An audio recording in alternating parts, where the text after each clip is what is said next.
Evolution and Science to Sacramento's 14th annual Darwin Day birthday gala.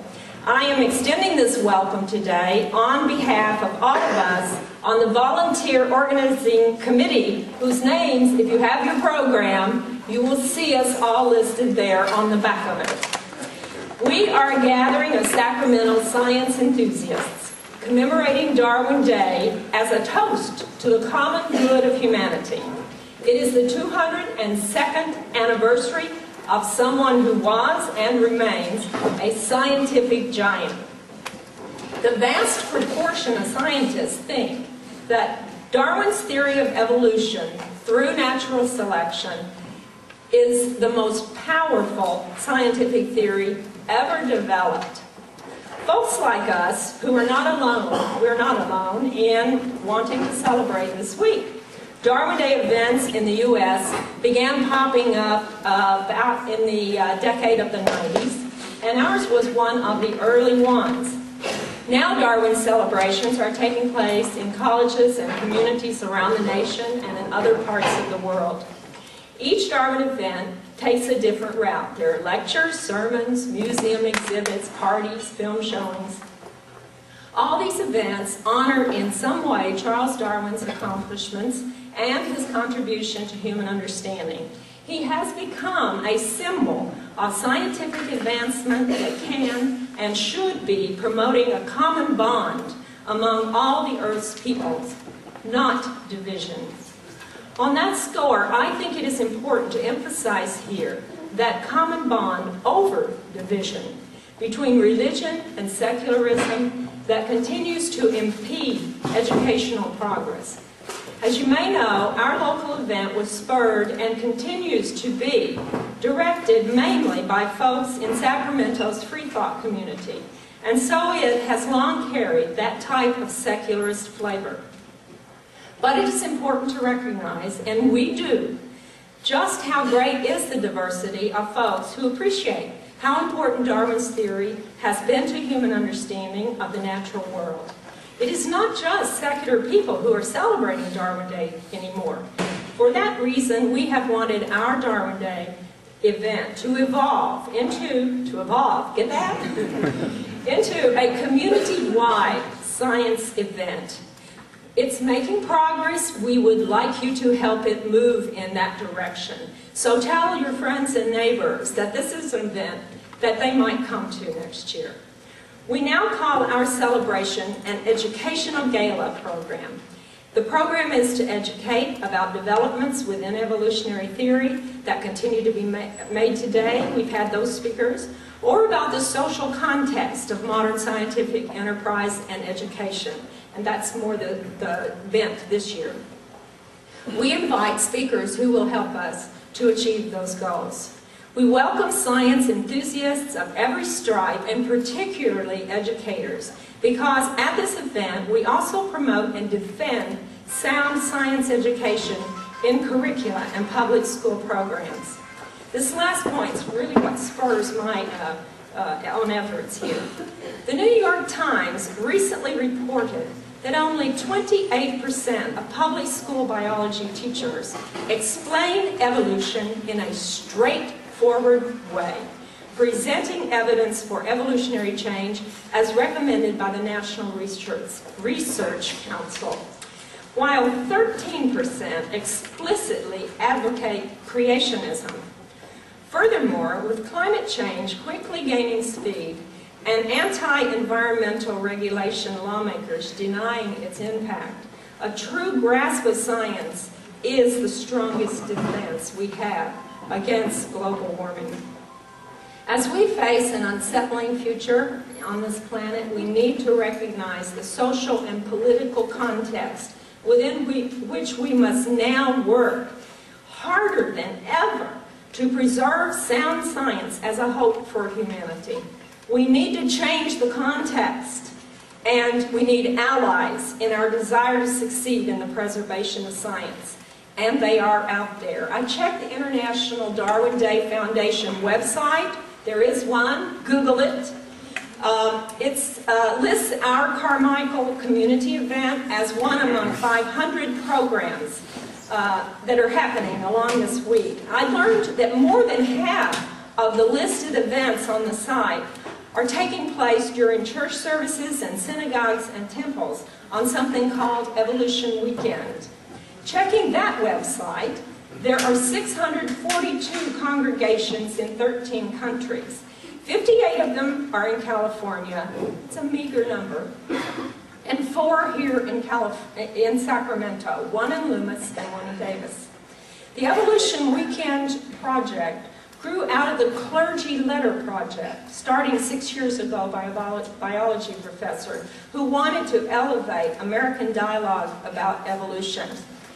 Here's an excerpt from that site I'd like to read to you. It touches on the topic of religion and secularism, which is speaking to people of faith.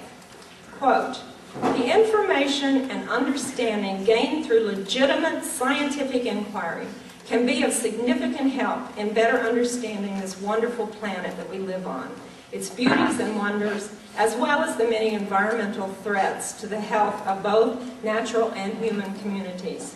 Science can thus be of assistance to religious leaders and communities as they seek to fulfill their calling to care for the earth through more informed advocacy and action. A religious focus and approach may not suit many of us that are here today, but we do need to recognize our common interests with others who do care about science, and that many of the religions are not at loggerheads with modern science. Not all religion is fundamentalist, that is. And along those lines, whatever your worldview may be, I noticed that fellow Californian and Representative Pete Stark, Democrat, and he's also an advisor to the American Humanist Association, has just proposed House Resolution 81 to Congress, expressing support to designate February 12th of 2011 as Darwin Day. Well, that's behind us. And to recognize the importance of science for the betterment of humanity. And this may not make much of a difference in the larger scheme of public school education, but at least it's a boost in awareness, and maybe we'll see if Congress can make any small move past its confrontational dialogues on the topic of religion and evolution. Sacramento's evolution from free thought into holding a community educational gala has earned endorsement from college-level science departments, including the biology and anthropology departments at Sac State and the physics, astronomy, and biology departments at Sac City College. And we are very grateful to those endorsers and to this year's co-sponsors. Attending today are representatives of several, not all of them, and I would like to acknowledge and name the representatives that I do believe are here, and if they will stand up and wave at you, you can kind of turn around. No need to clap until the end. I just eyeball them and say hi when you visit their outreach table. If you haven't already done that, then please do so later when we go into a more informal part of the program. Who do we have here? Let's see. We have the National Center for Science Education. Want to stand up? That's Glenn Branch. Camp Quest. Hold that applause. Don't you guys obey?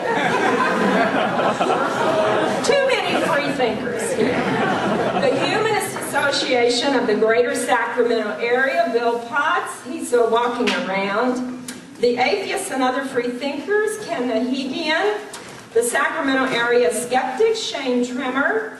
The Americans United for Separation of Church and State, that's Carol. Who else out? Jack Castor.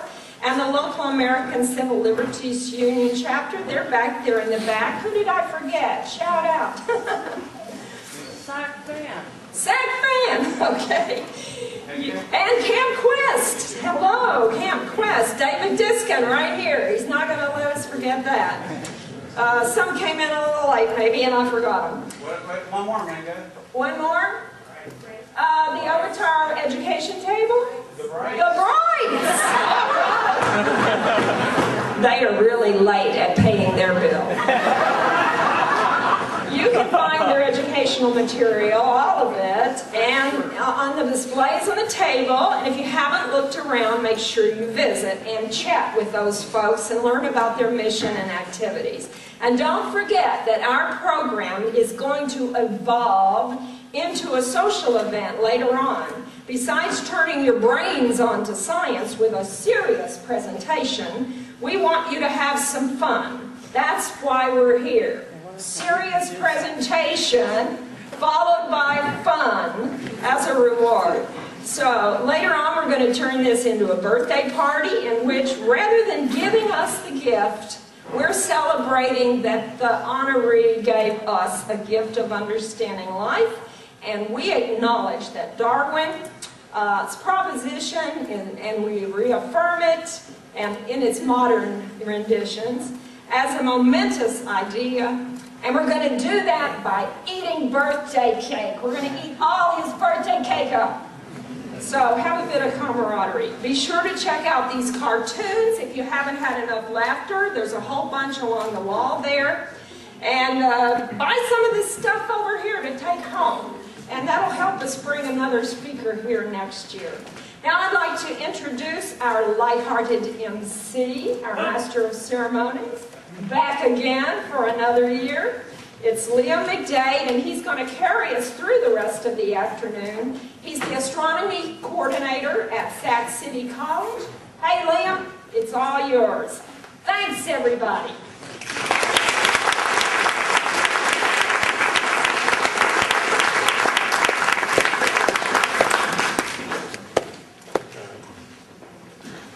Thanks, Minga. By the way, this is Minga, who will be representing herself, I think. I'm not sure. As it should be. Can you all hear me if I have the mic down here, or should I put it up? Am I loud enough? Am I Irish enough for you yet? All right. How are you all today? You ready for some serious fun later? I say this because Minga always emphasizes that we have to have cake, and I believe we now have a vegan cake in the corner. Am I correct? Yeah, that took a lot. Someone who had a little too much vegan beer is laughing in the back. That's fine. You can have some cake with that beer later. Marie Antoinette. That's right. If it were lactose-free and, let's see, every other oat's free, then I suppose it would be a Marie Antoinette cake. I don't know what it would contain. I'd have to think about that, actually. I want to give you a rough outline of how things are going to go down today. Of course, we're going to have our educational presentation or talk given by Dr. Forrest. We're going to have a Q&A afterwards, which I know many of you will have questions for our speaker. We're going to thank the speaker afterwards as well, of course. Then afterwards, we are going to sing the Happy Birthday song. I want to say this now and get this up front, because I know there's going to be resistance to this idea. You know, many of us are the type of people that when we're in a restaurant, we hear a Happy Birthday song being sung, we're like, oh no, not again. And I know many of us have a misanthropic streak in us. I know I do. But we're going to try and get along with each other as best we can and share some cake and maybe even schmooze each other a little at the end. And by all means, of course, the vendors are here for a reason, so please sample their fine wares and possibly buy some things as well. Unfortunately, I was hoping there would be some swag from a couple of vendors that weren't here this year, but that's usually how it goes. So I will do my best. I'm not really the person you want to bring in when you want to transition from serious to fun, because by the time the serious is over, I'm already drunk. But I do want to talk a little about our speaker this year, because it is, occasionally we get very, very lucky and have a speaker of great stature. Sometimes a Darwin Day comes along, we have a speaker of great significance in connection with evolution and science education. This year we are fortunate enough to have such a speaker in the form of Barbara Forrest as our Darwin Day speaker. Dr. Forrest is professor of philosophy in the Department of History and Political Science at Southeastern Louisiana University, and I believe I owe her the prize for the longest title ever, partly because of the length of the school I think she's from. She is the co-author with Paul R. Gross of Creationism's Trojan Horse, The Wedge of Intelligent Design, which details the political and religious aims of the intelligent design creationist movement. She is someone who has put great effort into exposing the cynical dishonesty of intelligent design advocates. It may sound like it's not that hard to do, but believe me, it's harder than it looks. Her testimony in the Kitzmiller versus Dover Area School District trial was a reason why the judge chastised the intelligent design creationist defendants for, how can I say this, lying. She has been prominently featured in the media for her role in that trial. Her presence at that trial so terrified the defense that they employed several legal tactics to prevent her from testifying. And her role in the outcome of that trial makes many biology teachers across America rest a bit easier, except I suspect for the 13% that want to teach criticism in the classes. Her curriculum vitae, or as we say in the biz, CV, is 13 pages long and I suspect leaves much out. Dr. Forrest is a Committee for Skeptical Inquiry Fellow, which used to be called SciCop. I don't know why they changed it, but they did. On the board of the National Center for Science Education, which has a representative right over here. The National Advisory Council, on the board of the National Advisory Council for Americans United for Separation of Church and State, and a recipient of the American Humanist Association's Humanist Pioneer Award. I'm sorry for looking down, but my memory is not what it used to be, and I trust my notes more than my brain. So if you'll join me in welcoming Dr. Forrest to speak.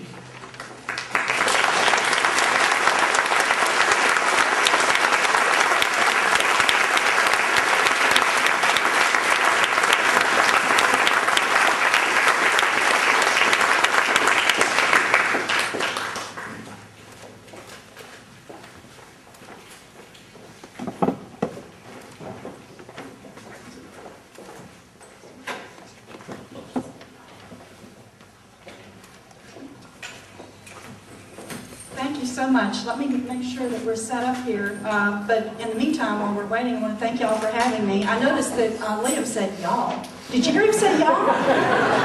He stole that from us.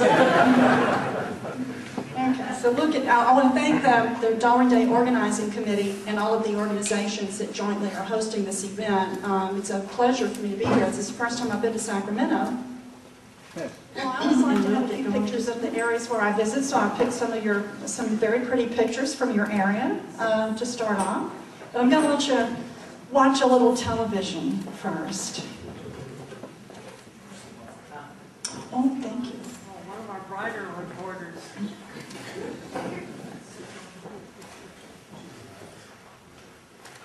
Well, the Saints might go marching into New Orleans, but the scientists are marching right out. A group of more than 2,000 biologists has decided not to hold its 2011 annual meeting in the Big Easy. The reason? Louisiana has a law that allows teachers to use supplemental materials in science class, things other than the state-approved curriculum.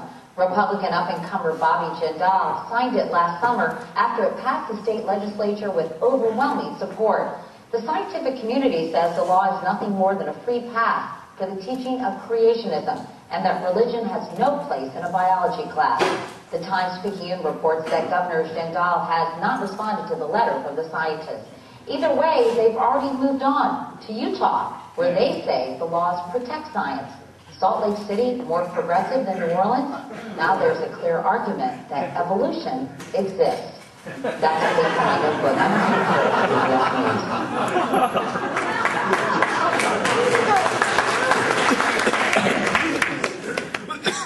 What Katie was talking about is the 2008 Louisiana Science Education Act, and I'll tell you more about what you just mentioned, the scientists deciding to hold their meeting in Salt Lake City. I'll have more to say about that in a minute.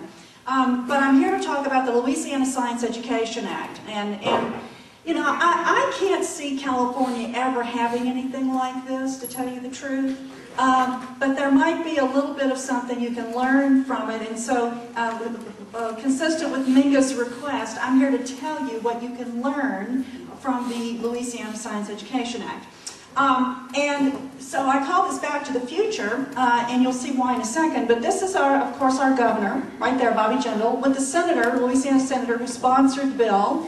It passed both houses of the legislature with only 3 dissenting votes out of both houses. And I call this Back to the Future because we've already done this once. In 1981, Louisiana passed the Balanced Treatment of Evolution Science and Creation Science Act, which required teachers to teach creation science whenever they taught evolution. That was very quickly litigated. Thank you very much. And in 1987, the Supreme Court, in its Edwards versus Aguilar ruling, declared the teaching of creation science to be unconstitutional. But unfortunately, that did not put an end to the efforts of creationists to get their materials and their ideas into the classroom. And so here we are in Louisiana doing the same thing all over again, but with a slightly different twist. So what is the Louisiana Science Education Act? Well, let me run through it very quickly, since you probably can't see these letters. They're a bit small from where you are. The law is a permissive law. It doesn't require anybody to do anything. And what it does, very quickly, it requires the Board of Elementary and Secondary Education to create an environment that permits school boards to allow and assist teachers, principals, and other school administrators to create and foster an environment within public elementary and secondary schools that promotes critical thinking skills. Now that is the operative code term in this bill, critical thinking. Logical analysis and open and objective discussion of scientific theories being studied, including but not limited to, and here are the targets: evolution, which is pretty much the primary target, evolution, the origins of life, global warming, and human cloning. Now, in order to forestall the accusation that they were highlighting or targeting specifically, singling out evolution, the creationists behind this bill threw these other things there. Of course, these are all things they don't like. But in their comments about the legislation, all of their comments concern evolution. They very rarely mention any of these other things. So there's a little bit more to the law. The teacher has to teach the material that is required under the science teaching standards in Louisiana. But in addition to that, the teachers can use supplemental textbooks and other instructional materials to help students understand, analyze, critique, and review scientific theories in an objective manner, as permitted by the city, parish, or other local public school board, unless otherwise prohibited by the State Board of Elementary and Secondary Education. Now what that means is that a teacher can use any type of creationist supplementary material that she wants to use until she gets caught. That's what this means. There's no list of prohibited materials. There is absolutely nothing in the way of guidelines as to what teachers may not use. Now this last part down there, I'm going to read it to you because you can't see it. This section shall not be construed to promote any religious doctrine, promote discrimination for or against a particular set of religious beliefs, or promote discrimination for or against religion or non-religion. And if we could possibly get that little bitty light out of my eyes, if you don't mind, Jessica. Do you need help? You need it? Okay. Okay, oh, you need to light me up. Oh, you don't need to light me up. Okay. All right, that's better. Okay. Now, that is a religion disclaimer at the bottom. That came right from a model bill written by the Discovery Institute. I'm going to tell you who these folks are, but that is a dead giveaway that this bill, despite disclaiming that it's promoting religion, it's a dead giveaway that it's promoting exactly that. It's promoting religion. So that's what the law says. Now, ultimately, the reason we have this law is because of these gentlemen right here. You probably have all heard of them. It's a creationist think tank up in Seattle called the Discovery Institute. And I'm not going to introduce you individually to them, but I will introduce you to a couple. The Discovery Institute in 1996 set up its creationist subsidiary, which is now called the Center for Science and Culture. And the two fellows of the Discovery Institute who are affiliated with the center that are the operatives that were involved down in Louisiana are David DeWolf, who is a law professor at Gonzaga University in Spokane. He helped fashion the version of the law that was passed. And Casey Luskin, who is a young man who graduated from UC San Diego, I believe, and then got a law degree. As far as we know, he's never actually practiced law. He went to work right out of law school for the Discovery Institute, and I call him their utility infielder because he does pretty much whatever they tell him to do. And he came down to Louisiana to help promote the law, actually. So these are the people who are ultimately to blame for the fact that we have the Louisiana Science Education Act, because it's their promotion of intelligent design that has brought about this relentless effort to get something enacted as legislation around the country. Now, I'll have a lot more to say about that in just a little bit. So if you're interested in the particulars of the Discovery Institute, you can get those in the book that I co-authored with Paul Gross, Creationism's Trojan Horse, The Wedge of Intelligent Design. I'd like to acknowledge Paul because he's devoted his retirement years to helping to protect science education. You can also watch the special. It's on Google Video. You can just go online and watch it. Judgment Day, it's about the Dover trial. You can get the whole 2 hours on Google Video and learn about the Kitzmiller case there. You can also go to the Center for Inquiry's website and download for free a paper that I wrote. It's a little bit dated now. It's 2007, Understanding the Intelligent Design Creationist Movement, Its True Nature and Goals. You can download that in PDF. And if you have access to this journal, Evolution, Education, and Outreach, which is published by Niles Eldridge and his son Greg, you can read the most recent article that I've written. It's pretty much about Louisiana. It's called It's Deja Vu All Over Again, the Intelligent Design Movement's Recycling of Creationist Strategies. And the journal is Evolution, Education, and Outreach. You have to have a subscription unless you have a buddy that can get it for you. Okay? Now, what's happened is that the Discovery Institute is, after the Kitzmiller trial, they are now promoting intelligent design with the use of code language.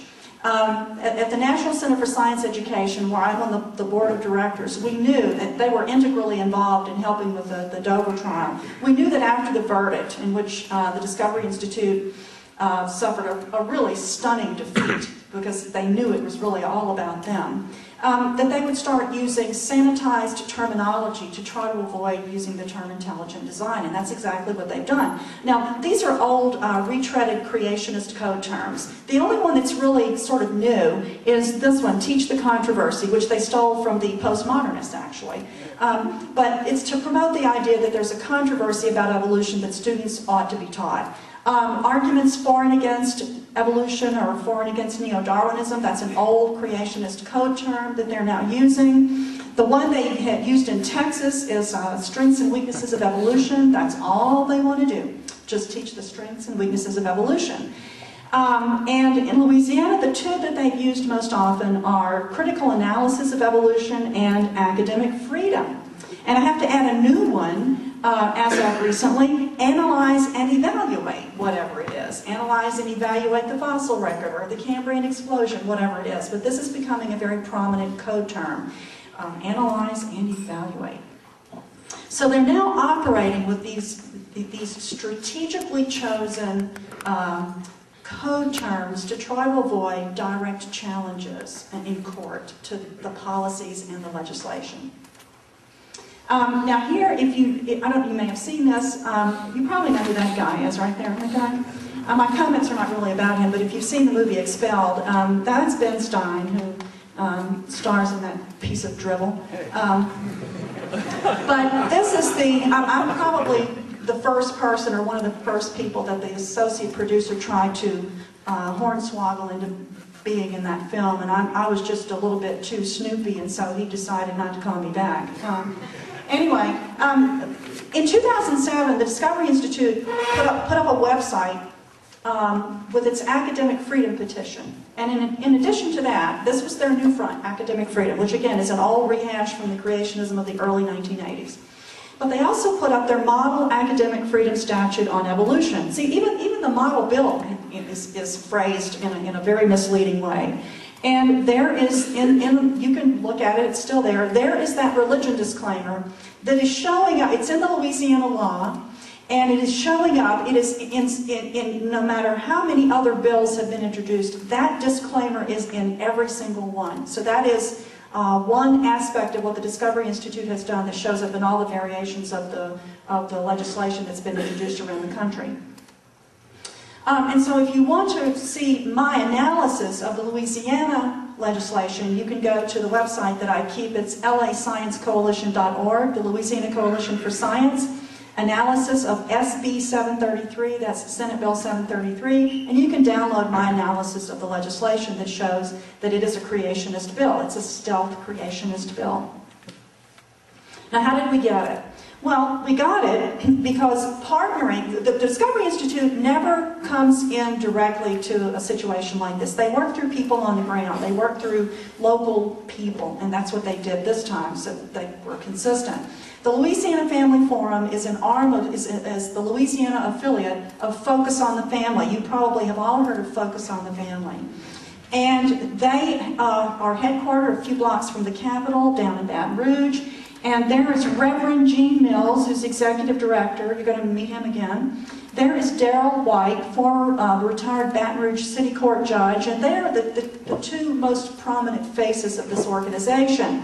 And their website explains that their mission is to persuasively present biblical principles in the centers of influence on issues affecting the family through research, communication, and networking. And boy, they do a lot of networking. They have pastors that come from all over the state when the legislature is in session, and they fan out all over the state capitol. They have a statewide network of churches and organizations that support them. Now, you might be comforted to know that you have your own affiliate of Focus on the Family, the California Family Council. You've got one of these, but I kind of think they're not going to be doing the same kind of stuff that the Louisiana Family Forum is doing. I don't know what their particular thing is. I find that most of these organizations are more concerned with what you do in your bedroom than anything else, right? Okay. Can I ask you, is that at all affiliated with Dobbs? Dobson, yeah, that's Focus on the Family. It was started by James Dobson, who has kind of, in a nominal fashion, stepped aside and let somebody else run it. Yes, ma'am. Focus on the Family. Colorado Springs. So these are the people who they formed in 1999. Tony Perkins of the Family Research Council in Washington, D.C. actually, he's a Louisiana native who helped found this organization. So they were the ones who were promoting creationism, and they got this bill introduced and they got it passed. They have a little help, okay? Not what you think, okay? Although they probably were invoking that kind of help as well. They had help from very highly placed elected officials. Senator David Vitter. Now, I don't know if you've ever heard of him. You have? The one who got caught in a little bit of trouble, all right, and wound up in a little black book where he shouldn't have been? Okay. All right, that is that's the New Orleans madam that said he was one of her clients, and he got caught down in the French Quarter with a prostitute who has the same name as his wife. They're both named Wendy, so I thought you might be interested in that little tidbit. But anyway, one of the Family Forum people used to work for Vitter, so let's get rid of that. Okay. Anyway, I think it was 2007, yes, Vitter earmarked $100,000 in public taxpayer money directly by name to the Louisiana Family Forum to enact their anti-science agenda in Ouachita Parish, which is in North Louisiana. There it is right there. Can you see it? Now those people up there, they do what they want when they want. Nobody tells them what they can and can't do, even on the school board. And so in November 2006, they had adopted an academic freedom policy, which turned out to be the template for the law that we now have, which, they said it was all about academic freedom, letting the teachers, teach, controversial subjects, blah, blah, blah. Well, he earmarked $100,000 for the Louisiana Family Forum to promote that program after that policy was adopted. Well, Bill Walsh at the New Orleans Times-Picayune found out about it, wrote an article about it, and Americans United for Separation of Church and State went to work rounding up organizations to try to lobby to get this earmark killed. Well, we got it to where he didn't drop it, but he redirected $30,000 of the money directly to the Ouachita Parish School Board for quote-unquote science and technology. I don't know where the other $70,000 went. So they had some high-powered help. He was trying to help them. So they are very well connected politically. The state senator who introduced the bill for them, Senator Ben Nevers, he's from a rural area of Louisiana. He's an electrician by trade, but he's one of the most powerful members of the Louisiana legislature. And sits on, I think he was the chair at the time, of the Senate Education Committee, so he was the right guy to have helping them. He introduced the legislation on their behalf, but the problem was, when you have people on the ground helping you out, they usually can't stay on script, right? And what he did when he was talking to my local paper, the Hammond, Louisiana Daily Star, he let the cat out of the bag. This is what he said. The Louisiana Family Forum believed that scientific data related to, wait for it, creationism, right, should be discussed when dealing with Darwin's theory. This would allow the discussion of scientific facts. I feel that the students should know that there are weaknesses and strengths in both scientific arguments. Well, he got the code language in there, but he also boo-booed when he said creationism. And so, boy, they did some really fast spinning. He denied that he had used the word. I called the reporter. She said, no, he used the exact word. You know. So anyway, but he's a very, very powerful senator, and they had his help as well. He sponsored the legislation. So it started in Ouachita Parish in November 2006, and then Senator Nevers, along with several other of his fellow state senators, got the bill introduced as Senate Bill 561. It was later renumbered to Senate Bill 733.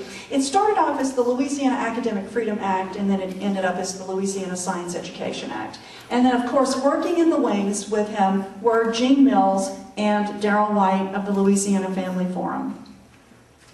So here are the key players, and I'm going to let you guess who that one in the middle is. Don't say it if you think you know, just wait. There's Senator Nevers, of course, and there are Gene Mills and Darrell White from the Family Forum. Discovery Institute was in this up to their eyeballs, and they still are, by the way. David DeWolf, who helped write the legislation or revise it. Frank Hoffman, Representative Frank Hoffman, who was the assistant superintendent on the Ouachita Parish School District when that policy was adopted there, but who by this time, in 2008, when the bill was introduced, was on the House Education Committee. So again, they had a key player in the House of Representatives to work the bill on the House Education Committee. They had all their bases covered.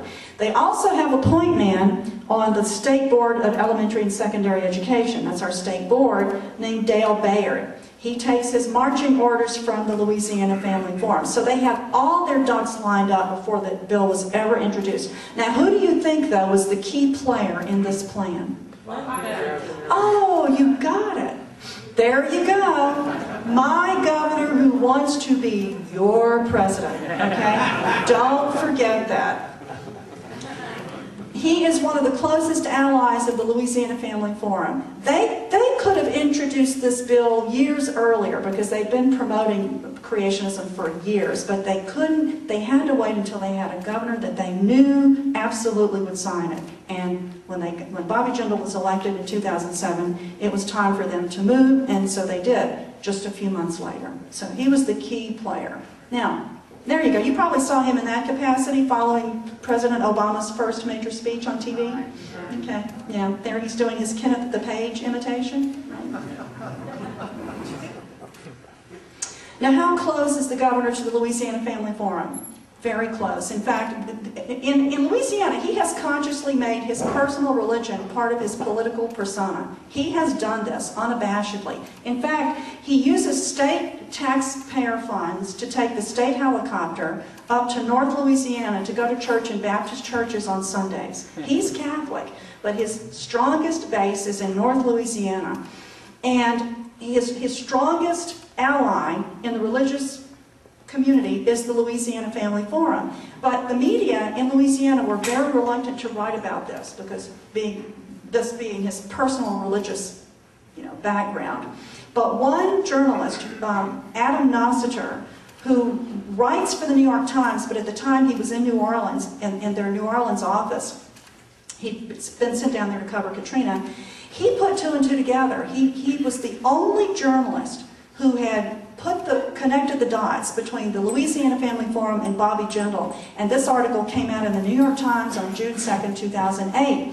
This is the Family Forum's PDF copy that they made and were sending around to their followers to show how proud they were of their relationship with the governor. They did all the underlining of the parts they liked, and this was a part that they underlined that they really liked. The Reverend Gene Mills has become a frequent presence in the legislative halls. At the group's modest offices here, Mr. Jindal is seen as practically one of the family. Okay? Jindal goes to all of their events, but he doesn't release his schedule, so the public really doesn't know this. But he goes to I'll show you one major event that they had for him. When he was elected in November 2007, the very next month, the Louisiana Family Forum had a big Christmas gala down at the old state capitol in Baton Rouge. It's that beautiful old Gothic building that Mark Twain thought was so ugly. But there's a beautiful ballroom in there, so they rented it out and they had this great big ball. You can watch this on YouTube. Just go to YouTube and type in Louisiana Family Forum Governor's Christmas Gala and you can watch it, or part of it. And here's what happened. There's Gene Mills. There's Bobby Jindal, and with hundreds of people present, including, I think, all of the living former governors, except the one who was in the federal penitentiary at the time. He didn't get to go to this party. He underwent the laying on of hands. Now, do you folks know what that is? Now, from down south, we know what this is. It's a religious, it's a prayer where people come up and they lay their hands on, the chosen one, and they say a prayer. And there's Bobby Jindal in front of hundreds of people, including several former governors, with Gene Mills presiding, undergoing the laying on of hands. Okay, this is how close he is to the Louisiana Family Forum. Now, we knew that he was in favor of teaching creationism. There he is during his campaign right there. And when he ran for governor unsuccessfully in 2003, he was asked about whether he supported teaching creationism, and it was very clear that he did. In fact, he even used a Discovery Institute soundbite. It's interesting. He said there's nothing wrong if a teacher wanted to say that creationism is what some people believe and presented a, quote, range of views. There's nothing wrong with that. Now, range of views is code language for teaching both evolution and intelligent design. That's a Discovery Institute soundbite. Now, I don't know how the governor got it, but that's one of their signature soundbites. Then when he ran again in 2007, he was asked about it again on TV at a public forum, and I'm not going to read all of this to you, but that's his answer. It was clear that he favored teaching children that, quote, different theories, of course, one of which would be intelligent design, because that was specifically what he was asked about. And so, he signed Senate Bill 733 into law as Act 473. And look at all of the members of the House of Representatives who fell all over themselves to get listed as sponsors. You see how long a list that is? That's a very long list of sponsors. Now, we have petitioned him to veto the bill. We had science organizations writing to him. He responded to nobody. He never, ever made a public statement about this. We even found his old genetics, well, not old, but his former genetics professor at Brown University, Dr. Arthur Landy, who had taught him. And he made a public statement that was quoted in the paper, essentially asking the governor to veto the bill. He said, when the governor was in my class studying to become a doctor, which clearly he didn't become, he was a very good student. And he said, I would hope that he wouldn't do anything to make it more difficult for Louisiana students to become doctors. And he was essentially asking him not to sign the bill. And that really resonated with me because my son is a doctor and he was educated in Louisiana and got, I will say, got a very fine education in the public system. But he ignored even Dr. Landy and just signed the bill without any announcement at all on my freaking birthday. June 25th, 2008. And we found out about it 2 days later. All right, I'm going to let you hear from the governor in June, the same month in which he signed the bill. He was on Face the Nation, and he was asked about this. Make a sharp turn here to a different issue, an issue that has raised some controversy. Now, you were a biology major in college. I think you had a double major, but you were a biology major, and you support the teaching of intelligent design in schools. Do you have doubts about the theory of evolution? A couple of things. One, I don't think this is something the federal or state government should be imposing its views on local school districts. As a conservative, I think government that's closest to the people governs best. I think local school boards should be in a position of deciding the curricula and also deciding what students should be learning. Secondly, I don't think students learn by us withholding information from them. Some want only to teach intelligent design. Some only want to teach evolution. I think both views are wrong. How about you personally? Where do you stand personally on the issue? As a parent, when my kids go to schools, when they go to public schools, I want them to be presented with the best thinking. I want them to be able to make decisions for themselves. I want them to see the best data. I personally think that the human life and the world we live in wasn't created accidentally. I do think that there's a creator. I'm a Christian. I do think that God played a role in creating not only Earth, but mankind. Now, the way that he did it, I certainly want my kids to be exposed to the very best science. I don't want them I don't want any facts or theories or explanations to be withheld from them because of political correctness. The way we're going to have smart, intelligent kids, expose them to the very best science and let them not only decide, but also let them contribute to that body of knowledge. That's what makes the scientific process so exciting. You get to go there and find facts and data and test what's come before you and challenge those theories. Okay. Louisiana Governor Bobby Jindal, described in Republican circles as a Republican superstar, one of the Republicans of the future. Thank you very much, Governor, for joining us. Thank you. Happy Father's Day. And to you. Did he talk fast enough for y'all? You can hear the double talk, right? And he referred to himself as a parent. I can guarantee you that none of his kids will ever go to a school that teaches creationism. It will never happen. In fact, his children go to one of the best public schools in Baton Rouge, and I can guarantee you they would never learn creationism there, but he was more than happy to sign a bill so that other people's children might learn it in public schools.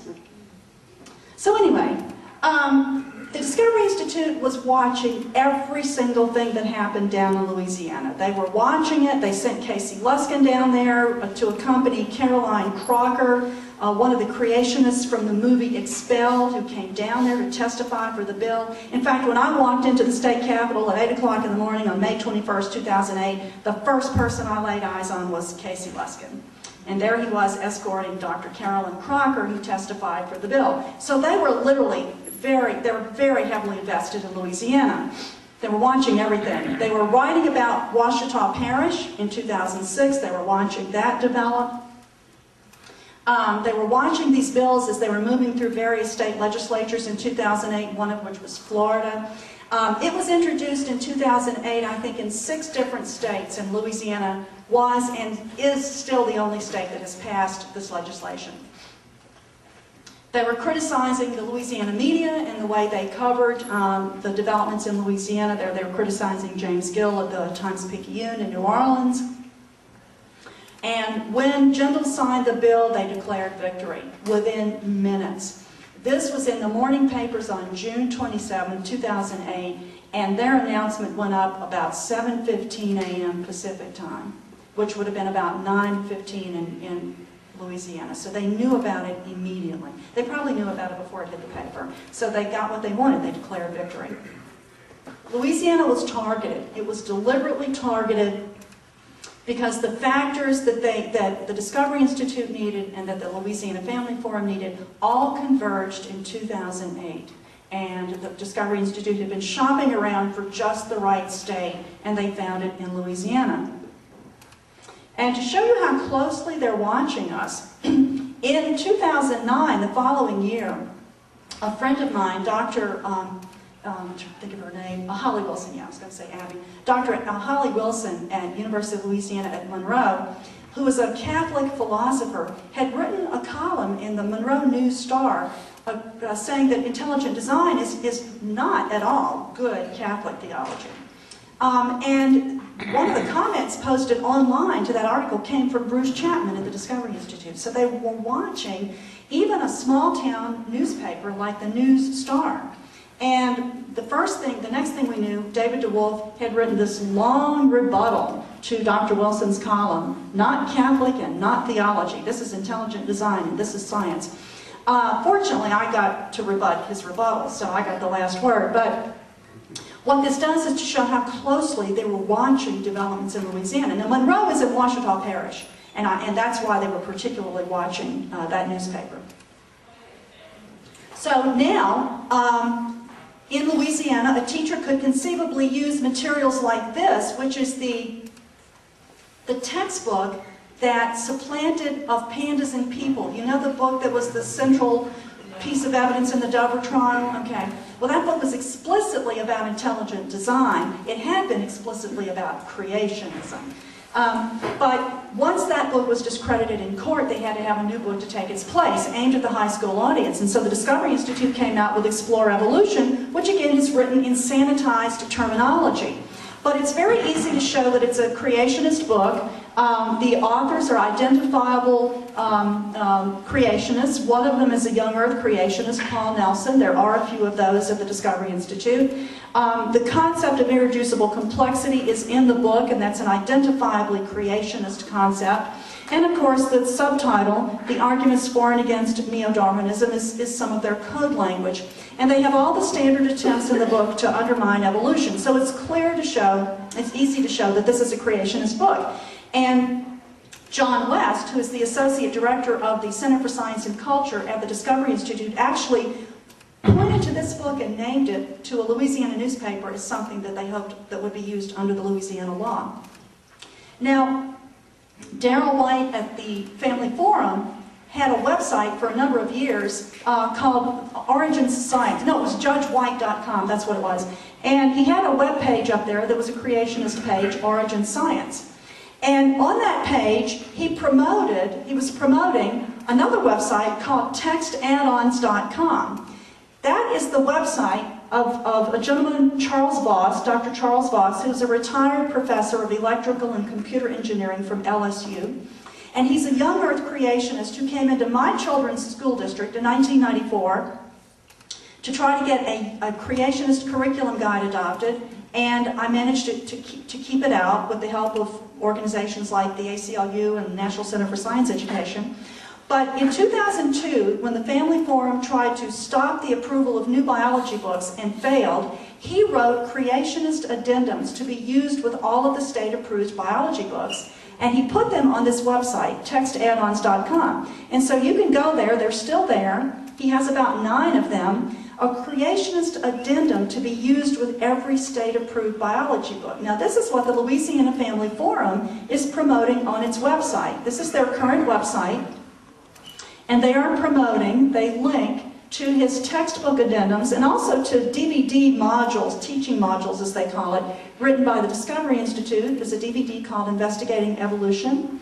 There it is, sold on the Discovery Institute's website, the Center for Science and Culture. So they are promoting explicit creationist materials for use in public schools under this new law. Now, what happened after the law passed?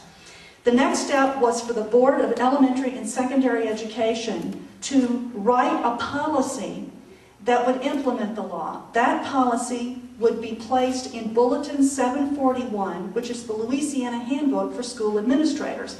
It goes out to all the school districts and it informs principals and school board members and everybody at the local level what they can and cannot do under the law.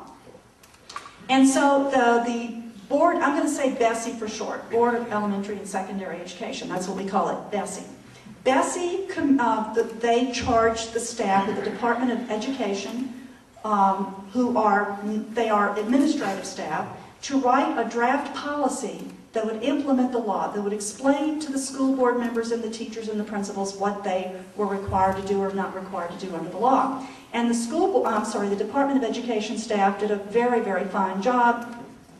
They called in an ad hoc committee to advise them, made up of science teachers and scientists, and they drafted this proposed policy, and they put 2 very important statements in it, that if these statements had taken effect, if this policy is drafted, would have cut the law off at its knees. Okay, so I have to take my hat off to the staff of the Department of Education. They have 2 very important parts in this draft policy. You can't see it, I'll read it to you. This one here says, religious beliefs shall not be advanced under the guise of encouraging critical thinking. See, they knew what this bill was about, using critical thinking as a code term for creationism. And then at the bottom it says, D4D, section D4D, materials that teach creationism or intelligent design or that advance the religious belief that a supernatural being created humankind shall be prohibited for use in science classes. Now that's great stuff, right? Really very strong, unequivocal statements. Well, the Louisiana Family Forum did not like those 2 statements. So, this draft policy was was presented to the Board of Elementary and Secondary Education on December 2nd, 2008 at its meeting. And they got their point man, Dale Baird, to put it on hold to give the Louisiana Family Forum time to try to gut this policy. So between December 2nd, 2008 and January 13th, 2009, Gene Mills, accompanied by a legislator, probably Senator Nevers, and a Bessie member, probably Mr. Baird, went down to the Department of Education and they pressured the staff to gut this language. Now, you can imagine, these are nice ladies that used to be science teachers. You got a legislator, you got a Bessie member coming in there. They agreed to strike one statement. The one thing they agreed to strike was this one, about using critical thinking to advance religion. But they would not take this one out. They left the strongest one in there. They wouldn't budge on that one. So sometime between, this happened between the two board meetings. So by the January 13th, 2009 meeting, okay, at that meeting, they managed to get that prohibition struck as well. They got the remaining prohibition against creationism struck from the Board of Education's policy. Now, so this was engineered by Dale Baird, who is the point man for the Louisiana Family Forum on the state board. The state superintendent of education, Paul Pastorak, signed off on this. And of course, Casey Luskin was very glad he was writing about this the whole time. So the Family Forum gutted the policy that governs the implementation of the law that we now have. There are no protections against teaching creationism in that policy. And so the very next day, January 14th, Gene Mills told the American Family Association's news service that Louisiana was open for business. That's what he said. And of course, I added a little bit to that on my blog. Open for business, creationists welcome. But he was gloating because he knew exactly what that meant. That now there was a green light for people to do whatever they wanted to do under the law. Now, when we were trying to stop the law in 2008, we had about 9 different national science organizations write to the governor and ask him to veto the bill. And of course, he didn't respond to any of them. He didn't respond to any of us at all, okay? And so the following year, on February the 5th, 2009, one of those organizations, the Society for Integrative and Comparative Biology, SICB, wrote him again. And they told him that because he signed the bill, they decided not to hold their 2011 annual meeting in New Orleans. They had already solicited a bid, for the whole conference package. But instead, they were going to Utah, right? Utah, because he signed this bill. And they were urging other professional societies to reconsider plans to host meetings in Louisiana. Now, why were they going to Utah? Because in 2005, when a representative there by the name of Butters, I think his name was Dale Butters, tried to introduce a bill in their legislature, their state board of education, their state board released a multi-page document stating that teaching evolution was central to the K-12 curriculum in the state of Utah, and that's why they're going to get the SICB meeting, and we lost it. So, what happened then? Well, the Family Forum wasn't quite done. They got control of the policy that implements the law, but they needed to get control of the complaint procedure, the review policy, in case a parent were to file a complaint about supplementary materials that teachers might be using. And so the Louisiana Family Forum went back to the state board, September 16, 2009, and they got control of the review procedure as well. Now, I want to introduce you to a few of these people, a couple of other people that are affiliated with them. You're going to see him again in a minute. This is John Aller. He is in the Department of Communicative Disorders at the University of Louisiana Lafayette. He has a linguistics degree. He is not a scientist of any shape. There's Darrell White again. There's Gene Mills. And there's Lenny DeToro, who always says she's just a housewife, but she's really one of their people who she shows up at all the committee meetings and things like that. Yeah, so there they are outside the meeting room of the board down in Baton Rouge, looking very pleased with themselves because they had co-opted the review procedure policy. There's John Aller again. Now I'm going to tell you a little bit more about him as we go along, but John Aller is on the technical advisory board of the Institute for Creation Research. You know that organization? ICR. There he is at a meeting of creation scientists at the Creation Museum in Kentucky, right? Now you can imagine how pleased I was to find this photo. And I have used it fairly extensively, but there he is.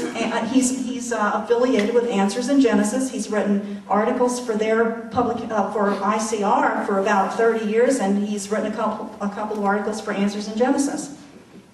There he is.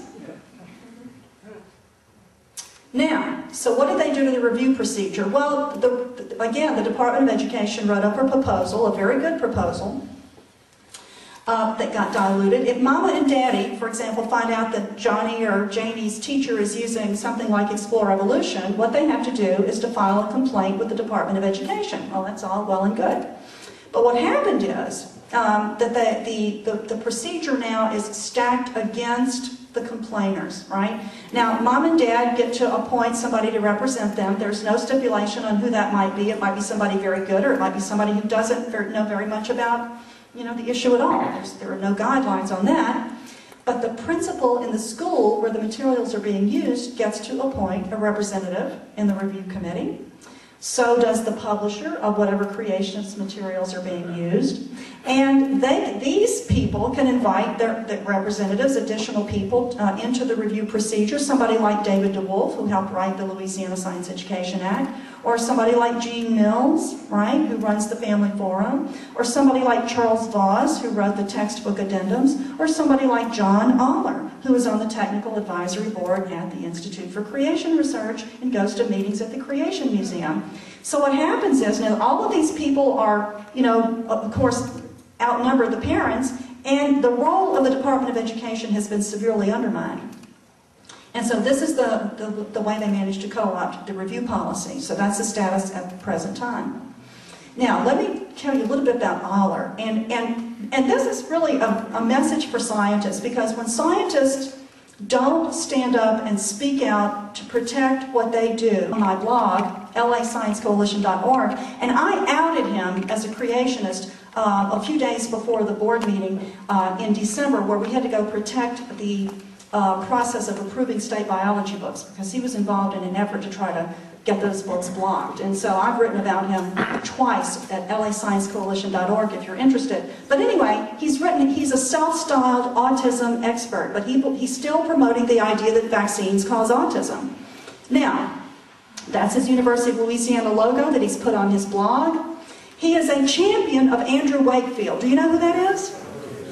Andrew Wakefield is the British doctor who lost his license to practice medicine because he used people's children as experimental subjects in a study that was published in 1998 in The Lancet medical journal, which retracted the article early last year, and he has lost his license. This year, the British Medical Journal, a different journal, published an editorial accusing him of outright fraud. And so he is now a thoroughly discredited person worldwide in the medical community. Well, this is who Aller actually brought to ULL in 2007 as one of the headliners of an autism conference that he organized. And he is still defending Wakefield on his website. And I wrote about it, of autism and creationism, a strange Louisiana connection. So we have John Aller, who is a creationist. He's anti-vaccine. He's pro-Wakefield with no science credentials, right? Using his university affiliation to promote anti-science propaganda, right? And these are the people that for years now, Louisiana public officials have been listening to, okay? When we managed to stop the attack on the biology books last year, late last year, that was a very rare victory for us. So, what happened last year? Well, in July, the summer of last year, one of the things we knew is that we'd start seeing people interpreting the Louisiana Science Education Act as the green light for teaching creationism. And lo and behold, my own school board, literally right down the highway from me, I live on the same road, that I had fought with in '94 to keep creationism out, two of the board members in July announced that under the Louisiana Science Education Act, they were interested in teaching creationism. Just exactly what we predicted, just exactly what we knew, that nobody was fooled about what this law was about. And this was in summer 2010. Now look at this headline. This is another paper. They haven't done anything yet, by the way. We've been watching them, but they haven't done anything. And the two guys that proposed this are no longer on the board, so hopefully they won't do anything. But on August 8th, we had two stories in the paper on the same front page. Huge school cuts, creation flap continues. Here they are, they because of lack of funding, they decided not to hire any substitute teachers at all for that year. And here they were talking about teaching creationism, which tells you what happens when legislation like this is passed. I mean, you invariably are going to see some school board interpret it as exactly what it is. Now here we go, back to John Aller and the people from the Family Forum. They attacked the textbook selection process beginning in November of last year. And the Louisiana Coalition for Science managed to stop it, which was, as I said, a very rare victory for us.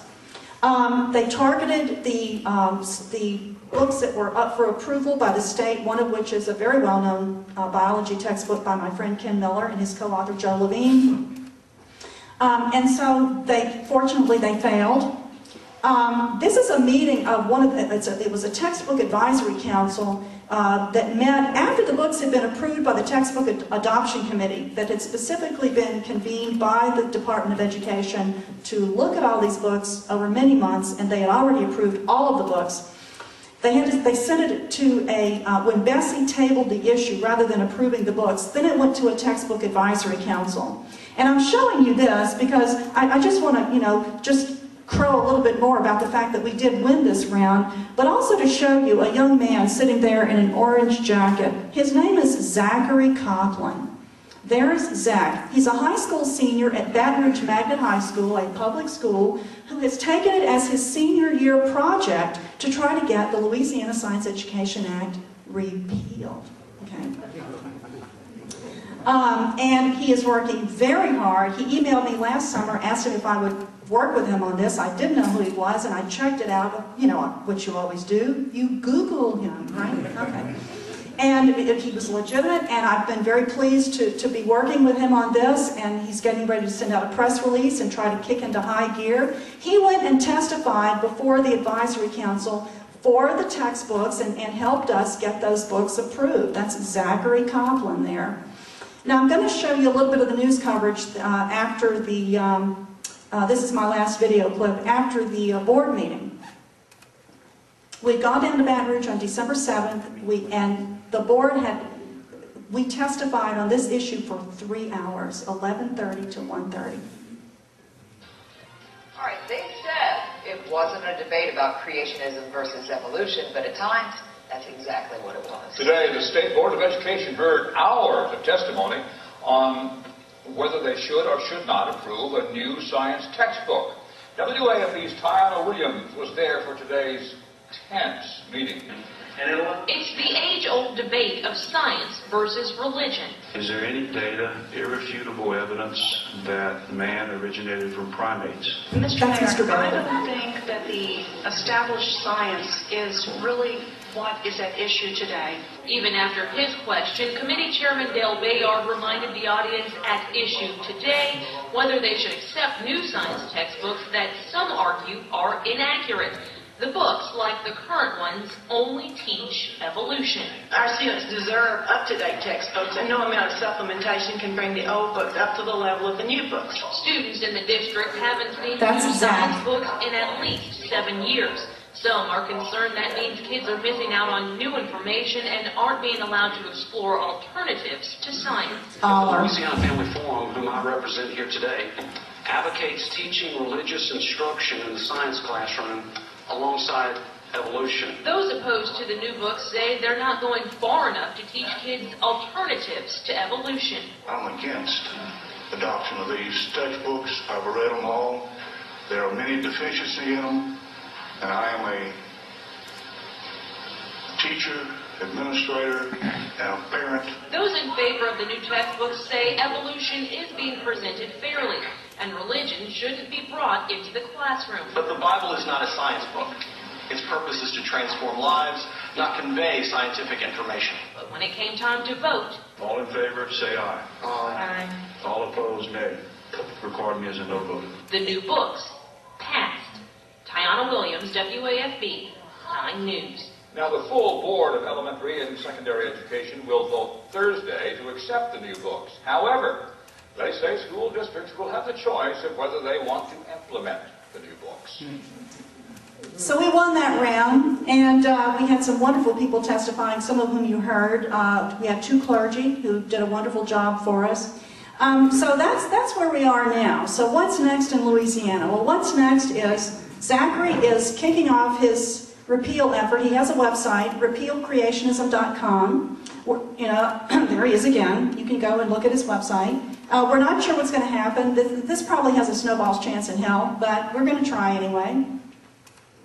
And just to let you know what's been happening in other states very quickly. In 2009, other states had similar laws. Oklahoma, New Mexico, Florida, Iowa, Missouri, Alabama, they all failed. Even in Texas, a similar bill was rejected, even in Texas. In 2010, last year, Kentucky, South Carolina, Missouri, bills didn't, I don't think they even got out of committee. And so far in 2011, we have 5 bills introduced. 1 in Kentucky, 2 in Oklahoma, 1 in Missouri, and they all are about academic freedom, intellectual freedom, using the code language. And since I gave my last presentation, we have 2 more, New Mexico and Tennessee. All right, and I had to add, I think there's another one. No, Tennessee's the last one, isn't it, Glenn? Tennessee's the last one. So I'm getting ready to conclude, but before I do, I just want to mention a couple of organizations, and I'm on the boards of each one.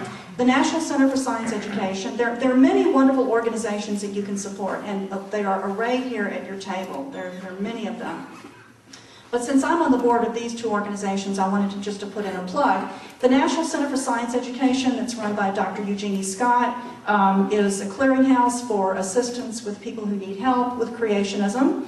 And there we have a little page that shows how you can support evolution education, 25 things you can do. People often ask, well, what can we do? We have a whole list of things you can do. Americans United for Separation of Church and State, and by the way, we have 2 representatives of those organizations, Glenn Branch, who is our National Center for Science Education Deputy Director, and Mr. Castor, who is a member of the local chapter of the Americans United for Separation of Church and State, is back there at the table. And so there's Barry Lynn, he was on with Anderson Cooper recently about something. And so we have a website too where you can find out what you can do. You can join, you can be an activist, you can join a local chapter. So I encourage you to support organizations like these 2 and others, like your local groups that are represented here today that support the teaching of good science. Also, Mika was saying, we have to have fun, and you can read all the cartoons. Well, that's really very in keeping with my last slide, because we have to remember to laugh, because we can get so seriously involved in this, and the outlook can look so bleak that we can forget our sense of humor. I have a friend who blogs as the Sensuous Curmudgeon. He is a very good guy on this issue, and he is, if you want to laugh, you want to go to his website, The Sensuous Curmudgeon. There he is. He posted a recent blog about the Oklahoma bill and the Senator Josh Brecheen who introduced it. Senator Josh Brecheen, totally crazed. That's the title. He even did one about Louisiana, who sucked the brains out of Louisiana. And so for the last one, I'm bringing back a post he did about Casey Luskin. A few years ago, can you see the picture? A few years ago, Casey Luskin was in Oklahoma at an intelligent design debate or something like that, and a blogger by the name of Abby Smith, is that her name, Glenn? Abby Smith, who's one of the funniest critics of the intelligent design movement. She flipped the bird at Casey. And Casey got his feelings hurt and wrote about it, which was a wonderful invitation to my friend the Curmudgeon to write about Casey. And so with this last funny little picture, I'm going to say thank you very much, and I hope we have some time for questions.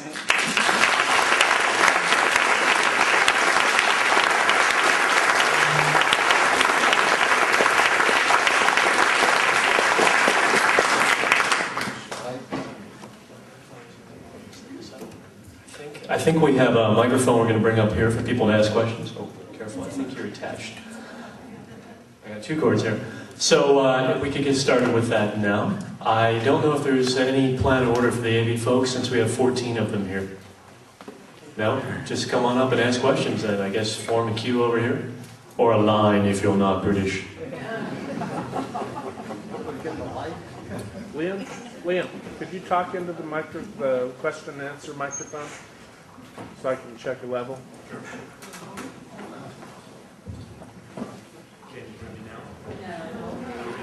Try it again with an Irish accent. Can you hear me now? Are you really from Ireland? Okay.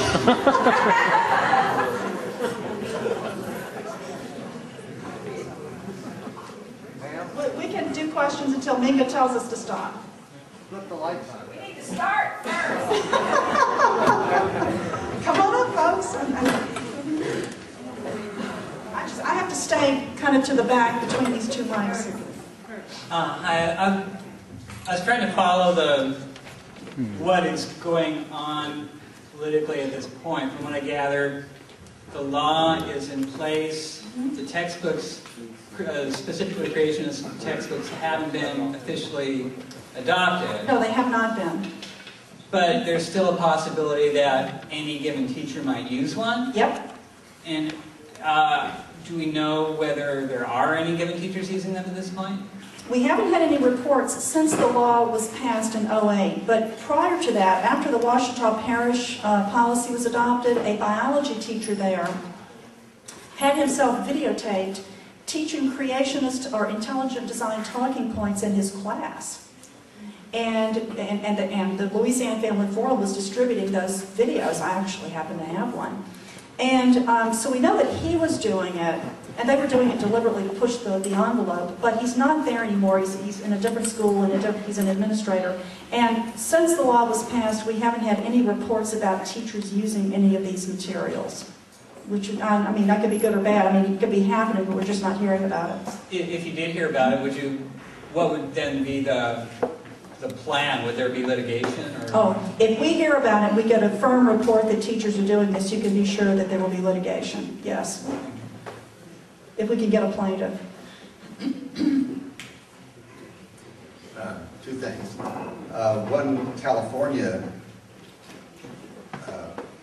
linked to the Discovery Institute, of course, is Howard Amundsen. Oh, yes, he funds them, and he's on their board of directors, yes. Right. Secondly, now you mentioned that there are a number of states that have these laws that have been introduced. Yeah, they're not passed yet. I understand. But to your knowledge, are those laws being coming out of the American Legislative Exchange Council? No, they're coming from the Discovery Institute. They're coming directly from the Yeah, they are all, and the laws that have been introduced this year very closely track the Louisiana law. The bills are, and I think that is consciously, that's intentional, because they figure, well, no one's filed suit yet, so the best thing to do is to track the Louisiana law closely, and if these other states pass the law, they can expect, to be constitutionally safe. Yeah, that's what they're doing.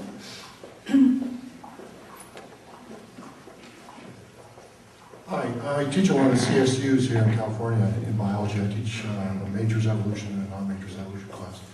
I'm curious to know, how did the various states devise school boards for textbook committees that allowed the scientific community to be not part of it? And I've always been curious to know how all those textbook selection committees became populated mostly by non-academics, people who don't teach.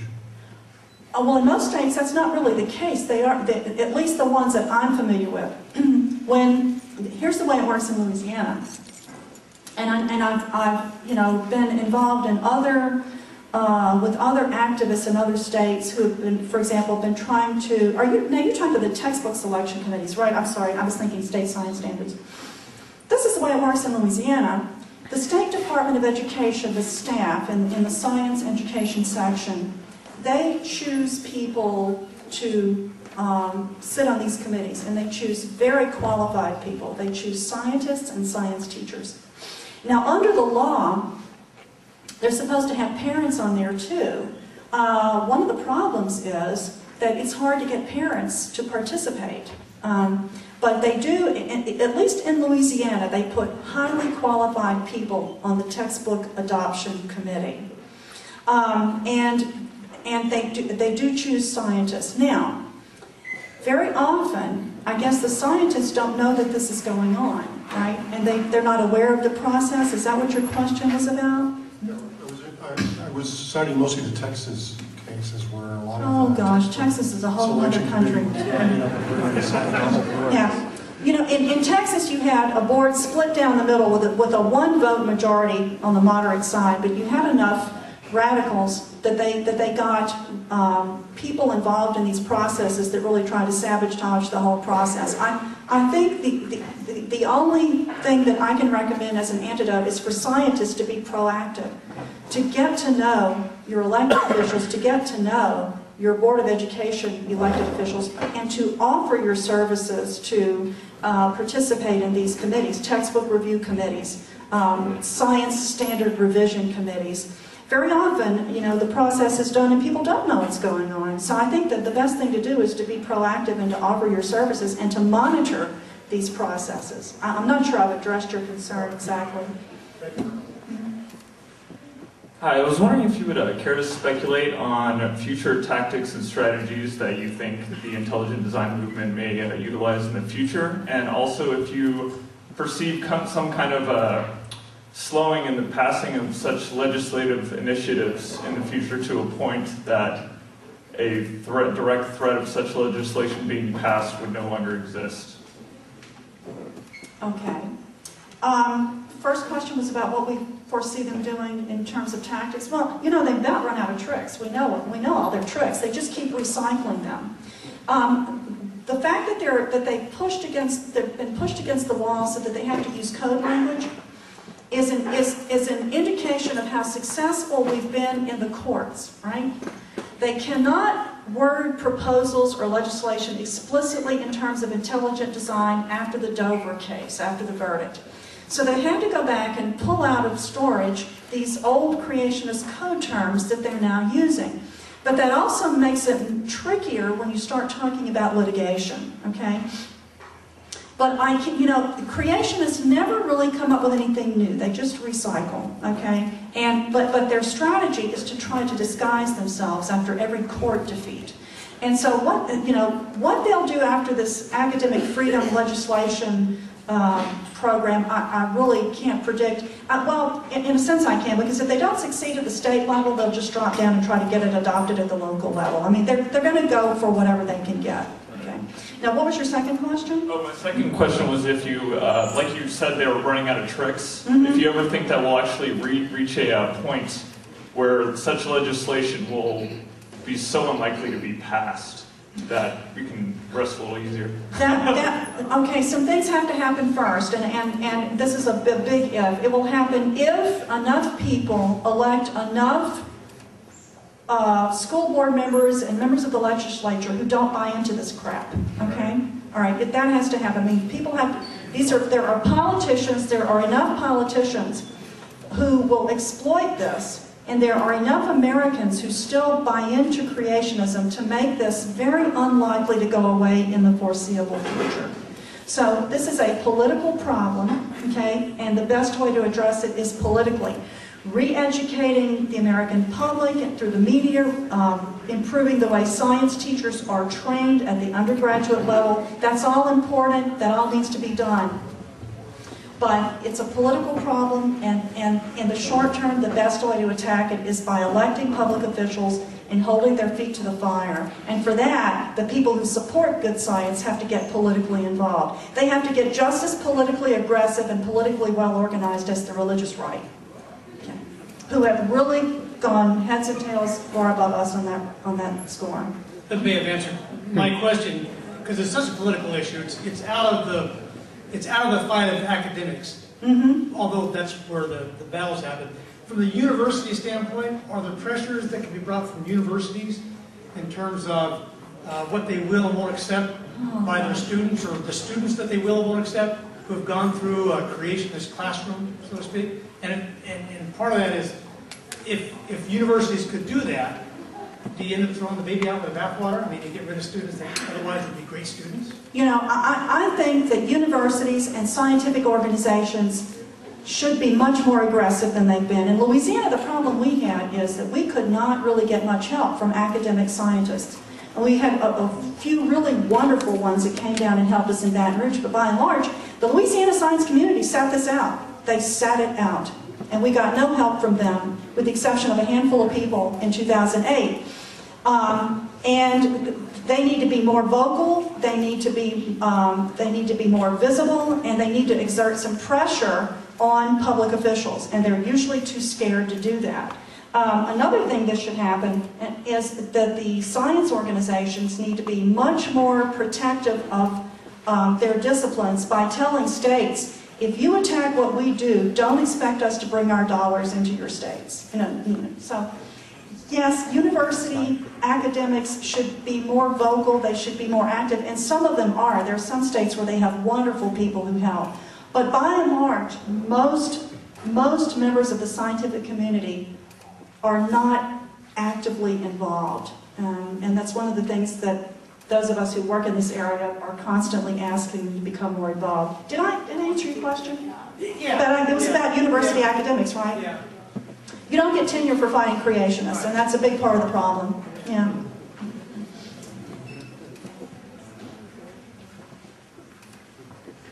It appears to me that basically, if you're going to use the same language from state to state, it's almost nonsense, is it not? I mean, you mean in the legislation? All of these different states that are now promoting this thing are using probably the exact same phrases as very close, yes. Louisiana. And it seems to me that, does this mean basically that when it comes to voting state, that it's basically brand new? I'm sorry, that one what? It's basically brand new to them, that they don't have any way of dealing with it other than to basically pass legislation or whatever that goes with it. I mean, it seems to me that they're ignorant, that the legislators are ignorant. They're letting this stuff go through. And it would seem to me that they should be aware that this is going on, that the Dover and in 2002 and everything. I'm not sure. Okay, I'm not sure I understand your question. In other words, are they just being caught out of the blue? Don't they know what's going on? Don't they know about Louisiana? Is that what you're asking? Yeah, I mean, is this a game? I think they know. It's just that they don't care. You know, there are always people in state legislatures who will cater to the religious right and try to introduce bills like this. Fortunately, up until now, in none of those other states have they succeeded. So those other states have been a lot smarter than Louisiana in refusing to pass versions of this legislation. And honestly, I think that when the SICB pulled out of Louisiana, or when they decided to stay out, that was big news. In fact, that's what got the attention of the national media. Not the passage of the law, but SICB's boycott of Louisiana. That got people's attention. And I think that last year, that spoke loudly in the states, this is just my own guess, that spoke loudly to legislatures who did not want other organizations to boycott their states. But now we're far enough away from that 2009 letter to Bobby Jindal from SICB to where some of these guys may not know about it and may have forgotten about it. I can't predict what's going to happen, but I do know in these other states, or most of these other states where these bills have been introduced, there are very good, committed activist groups there who have gone to work to try to stop them. Okay, so hopefully they'll be successful. Yeah, I think most of the time the legislators know exactly what they're doing, they just don't care. Yeah. Number one, are there any other countries similar to ours that are having this debate, where you have this situation going on? No other industrialized country. Now, I will tell you that there are pockets of support for creationism in Europe, more than people used to think. There's a level of support in the United Kingdom and in northern Belgium and southern Holland, and also in Australia, but nothing like we have here. Nothing like we have here. Okay, and number two, when the argument is used that all we're trying to do is to have more academic freedom, it's very difficult to counter that argument. It really is. I mean, how does one do it? Oh no, it's easy to counteract it. It is? Teachers already, first of all, teachers at the K through 12 level they don't have total academic freedom. They have a captive audience of other people's children, right? Okay, this is not like the university. They do not have the level of academic freedom that we have at the university level. And even our freedom is arguably not total and absolute in the universities. So when you're teaching minor children who belong to other people, you are supposed to be teaching what the school district requires that you teach. And so they don't have academic freedom in that respect. They do have sufficient latitude to choose materials to supplement the approved materials. For example, in Louisiana, teachers have always had the freedom to choose supplementary materials, but they have to be materials that support the Louisiana Science Framework, which are our science standards.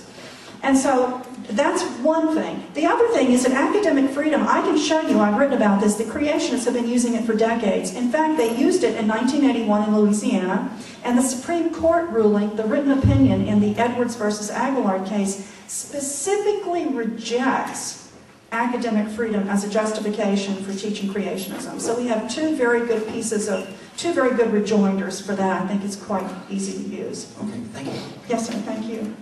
Oh, there's Minga. This will be our last question. When we changed administrations, there was a lot of talk about how science was going to now come back. And I believe also last year, was it not, that I'm trying to move out of the local level and out of the states and look at what's happening at the national level with the curriculum, the national curriculum idea. Can you give us an update on that? Texas didn't okay it, but maybe there were a lot of states that did. You're talking about a common set of science standards? Exactly. There is an effort to write one. Now, it wouldn't be mandatory. It would be voluntary for the states to adopt, and Louisiana has actually signed on to this process. The question is, how much latitude are states going to have to tweak these standards if they adopt a common set of core science standards? I do know that some states are involved in this. It wouldn't be mandatory, that wouldn't fly, but it would help to put some uniformity into science education across the country. And so, yes, that is something that's ongoing. I don't know how many states have signed on to this. Okay. Thank you very much. Put this back here. Dr. Forrest, don't walk away. Traditionally at this time, we have a present for the speaker that we bring in as well, and I guess Meg is ready, so we'd like to present you with our traditional Darwin Day gift. That's an Easter basket.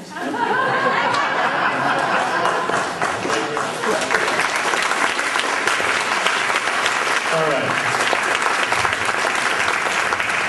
Okay, I know some people have already started on the cake, which is fantastic. That's good, because again, it has to be eaten. But of course, we have to celebrate the birthday of the man who made it all possible. So if you were to start now, I know if we start it now, we can get it over with, can't we? So, happy birthday to you. Happy birthday.